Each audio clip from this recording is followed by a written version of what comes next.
E quais seriam esses sabotadores? Eu tô louco para saber, porque quero entender aqui como que eu posso trabalhar isso em mim, né? Nas minhas atitudes, né? Não para perder peso, no caso, que é o tema. Sim, sim. Mas eu vou jogar para outras áreas da vida aqui. Sim, não, é importante. O primeiro, para a gente falar sobre ele, é o crítico. Crítico. É o crítico. O crítico, ele se culpa por tudo. Ele acha que, assim, tudo é culpa dele, que... Ele tem um medo, assim, de ser inadequado, de ser rejeitado. Então, ele fica ali numa situação de... melhor não fazer porque tudo que vai dar errado é minha responsabilidade, sou eu que não sei fazer. Ele se sente incapaz, então ele se critica demais. Nunca se sente pronto para fazer, né? Para ter essa ação. Então, o que acontece? Não faz. Sim, né? sim. Aí atrapalha a vida adulta. Porque se você reconhece que você está muito crítico, então como eu posso equilibrar esse ponto? Para eu poder entender o ponto...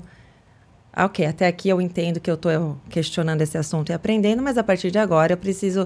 Deliberei, vou precisar acionar. Sim. Né? Sim. É interessante, você tem um pouco do lado crítico, viu? É preciso trabalhar isso aí. Você critica demais. Não, é muito, porque às vezes eu tô aqui pensando, você está falando isso, eu tô viajando aqui. Às vezes eu deixo de fazer uma coisa porque eu sou muito crica. E eu tenho medo da crítica do outro. Do julgamento. Sou tão crítico, que às vezes eu fico com medo já projetando que alguém vai me criticar com relação àquilo que eu faço. Então tem que tomar muito cuidado, policiar muito. Já era um ponto que a gente poderia perguntar, assim, né? Como é que tinha sido da sua infância, qual a sensação. Então, você vai, na psicanálise, a gente vai buscar como é que era para você, né? A sua relação com seus pais. Daí vai num processo que a gente vai entendendo o porquê do excesso da crítica. Porque isso realmente paralisa. Eu sei de onde vem. Que bom. Já fiz autoconhecimento. Uma autoanálise aí, mas tem que estar toda hora. É interessante, porque você tem que estar o tempo todo atento, porque senão você cai. Se deixar no automático, daqui a pouco começa. Não, mas peraí, eu vou fazer isso aqui agora, mas se der errado, isso não sei o quê. E aí o tempo vai passando. E você vai deixando. Eu falo que é orar e vigiar. Orar e vigiar. Essa é uma santa orientação. Muito bom. Seguimos. E nós temos o controlador. Pô, você tá falando de mim, é? O controlador, ele precisa planejar tudo nos mínimos detalhes. Porque ele morre de medo de perder o controle dessa vulnerabilidade, de lidar com isso. Ele não sabe lidar. Então, ele, se não tiver tudo exatamente como ele planejou, ou às vezes também não realiza, ou sofre demais no processo. Fica muito ansioso, aí o que é para ser leve fica muito pesado. Né? Então, aí cai uma carga emocional. E aí sempre tem a compensação, né? Porque desequilibra quando a gente sai muito e fica muito em picos, né? Então, vai ter que trabalhar esse equilíbrio também. Então, é importante. Muito bom, muito bom. Temos também o perfeccionista, né? O perfeccionista, ele traz esse lado de se não tiver tudo perfeito, ou se não tiver tudo certo, não vale a pena. Então, é uma coisa que existe essa cobrança do crítico, ele junta tudo. Então, ele se cobra, ele quer controlar, e se não está perfeito, não vale a pena. E aí, não sai também do papel. Então, você vê que tudo vai paralisando. Então, independente se você quer emagrecer ou outros resultados, se isso não está ajustado, você não para de procrastinar. Vira uma bola de neve. E aí, a gente já traz o outro, né, sabotador, que é a vítima. E é perigoso também, porque a vítima, além dela ficar nessa procrastinação, ela fica buscando o porquê, né? Justificativas e reclama. Então, por exemplo, a vítima que quer emagrecer, a primeira coisa, ela vai falar assim, meu marido, um exemplo, só compra comida fora, só traz... então é difícil emagrecer. A culpa é dele. A culpa é dele. Ela não assume responsabilidade, tipo, eu sou adulta agora, né? Tudo bem que quando eu era criança, se meus pais compravam comida, eu não tinha autonomia de ir lá e comprar com 3 anos de idade, questionar meu pensamento, comprar minha própria comida. Mas agora, como adulta, eu posso escolher, eu posso saber o que eu realmente quero, alinhar minhas estratégias, porque tudo é estratégico. E fazer novas escolhas. Daí é mais fácil culpar o outro. A vítima, ela fica patinando no porquê. E eu falo sempre que o porquê é ponto de partida. Olha. Não é lugar que a gente chega e fica, não é bengala. Então, hoje em dia acontece muito isso. As pessoas, elas encontram o porquê, até em terapia. Eu falo assim, gente, ó, encontrou o porquê? Então, agora vamos entender para que isso está acontecendo para você. Porque, eu engordei porque eu descobri que eu tive uma rejeição na minha infância e agora eu como porque eu quero tapar esse vazio existencial. E é isso. Tá, então você vai continuar vivendo esse ciclo. Ou você quer mudar? Então, se você quer mudar, eu falo, aí existe o adulto maduro e o adulto mimado. O adulto maduro, ele paga preço. Ele sabe o resultado que ele quer e ele sabe que você vai ter que escolher um caminho. Vai fazer o que precisa para ter aquele resultado. Já o adulto mimado, né, que tem lá o id, o que ele quer? Resultado imediato, ele quer satisfazer as vontades de agora, então ele não consegue sustentar. Então, o adulto maduro é quem tem que entrar em ação. Então, eu quero um resultado, eu vou construir um caminho para ter esse resultado e eu vou pagar o preço dele. Porque dá trabalho ser saudável. E dá trabalho não ser saudável também. Você paga de outra forma. Interessante, hein? Os dois dão muito trabalho, né? Qual que é a escolha? Aí que vem. Qual é a sua escolha, né? É. Muito bom. Bom, depois da vítima tem mais algum? Temos também aqui, que eu trouxe. Deixa eu só colocar o PDF. Então nós temos o crítico controlador, o perfeccionista, a vítima. A vítima. E? O hiperprestativo. Tá, conte-me mais. O hiperprestativo, ele é aquela pessoa que tem dificuldade de falar não para os outros, né? E vai ficando sobrecarregado. Fala sim, quer fazer tudo, quer agradar todo mundo. Ele quer fazer tudo de qualquer forma. Porque ele tem medo de enfrentar ele mesmo, né? Ele tem medo de ser rejeitado, de desagradar. Mas e o fato dele lidar com ele, né? Quem eu sou? Por que eu vou falar sim? Por que eu vou falar não? Então, e ele fala sim até para situações mais difíceis?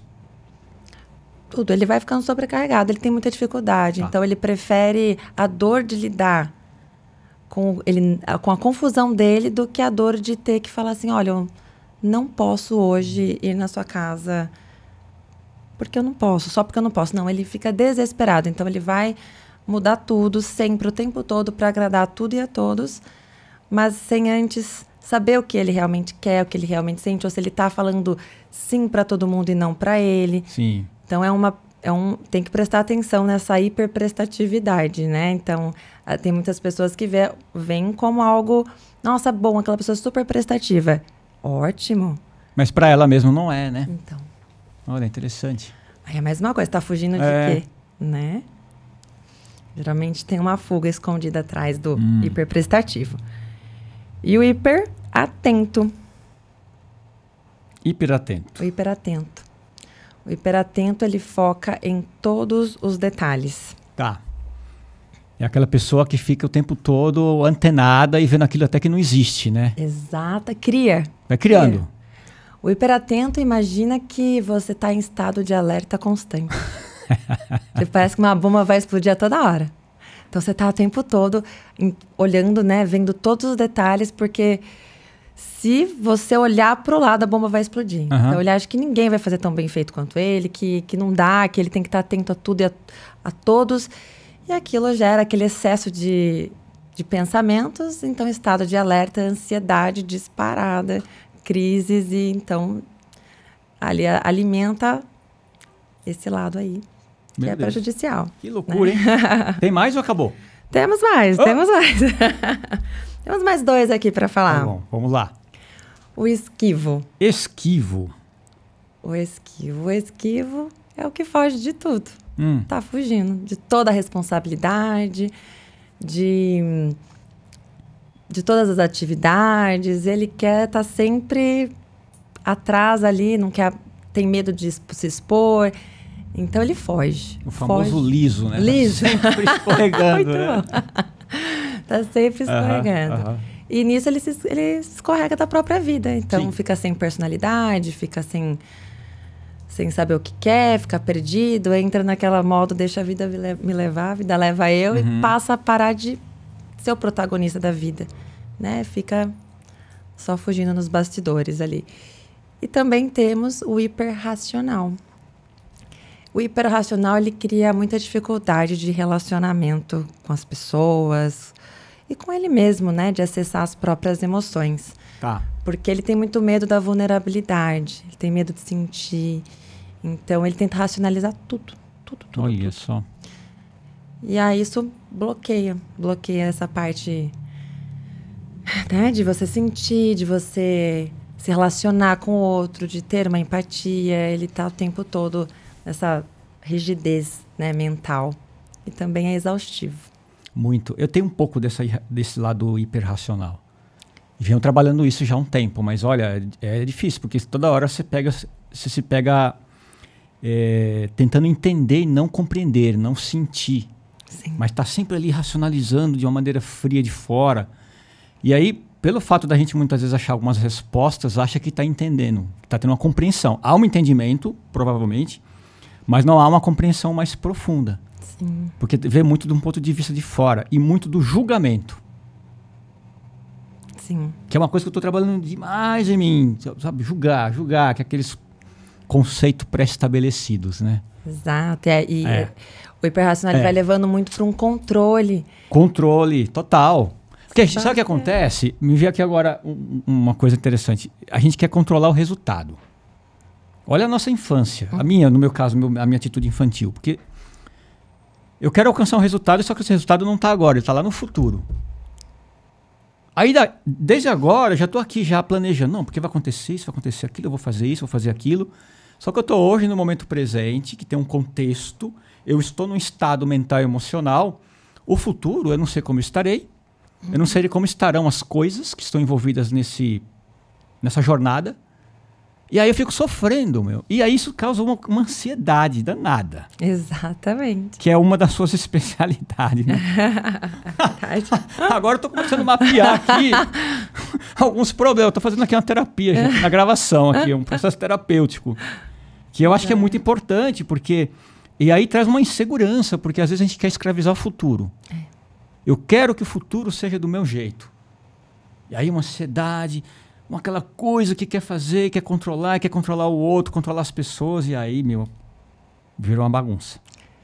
Exato. O controle, ele é uma grande ilusão, né? Ele não existe. Tem uma diferença entre você ter o controle e você ser o controle. Mas é difícil, hein, doutora, viver nessa concepção, hein? Olha... Não é fácil mesmo, porque a gente tende a querer controlar, né? A fazer os planos. E é importante ter planos, se organizar, mas soltar, né? Porque a gente não controla os canais que vão existir. Então, eu não controlo o que vai passar na TV. Mas eu controlo onde eu vou sintonizar, né? Qual canal eu quero assistir. Ah, legal, hein? E aí que eu falo a diferença entre ter e ser. O ser você pode, né? Então, sintonizar, trabalhar sua vibração, sua frequência, para você estar sintonizando em canais que façam sentido. Mas ter a gente fala de algo muito maior, né? Então, para a gente trabalhar a ansiedade é esse excesso de pensamentos do futuro. A gente quer controlar o que vai acontecer, os resultados, mas esse controle é ilusão. A gente consegue sim trabalhar, planejar, mas aprender também a lidar que o que vai fazer você ficar nesse flow mesmo é a flexibilidade. Né? Porque a ansiedade, ela também não é ruim. Também falam assim da ansiedade como se ela só fosse ruim. Ela tem um lado bom, né? Que você vai dar aquela vontade, aquela euforia positiva de fazer algo, né? Então, você tendo ela sob um controle no sentido, né? Onde você entender os pontos e trabalhar com a flexibilidade, você usa ela a seu favor também. Como combustível, né? Perfeito, como combustível. Então, é só não deixar que ela abra todas essas janelas, porque eu falo, nós somos igualzinho um celular. O celular, se você colocar aqui na mesa agora, mesmo a gente não usando, mas se você abrir todos os aplicativos, ele paradinho vai chegar uma hora que ele vai apagar, né? Independente se você mexer ou não. E assim somos nós. Se a gente começa a pensar um monte de coisa, excesso de futuro, vai abrindo várias janelinhas. Mesmo você paradinho em casa, você vai ficar sem energia. Até para fazer as coisas básicas. Então, a gente tem que aprender como organizar esses aplicativos. Qual a gente vai fechar agora. Então, assim, bom, eu já fiz o que eu podia dentro dessa situação. Então, esse aqui agora eu fecho. Esse aqui eu vou pausar, esse eu vou excluir. Tem que aprender a fazer esse sistema de limpeza para administrar. É a palavra que eu mais gosto para usar para ansiedade. Administrar a ansiedade. Muito bom.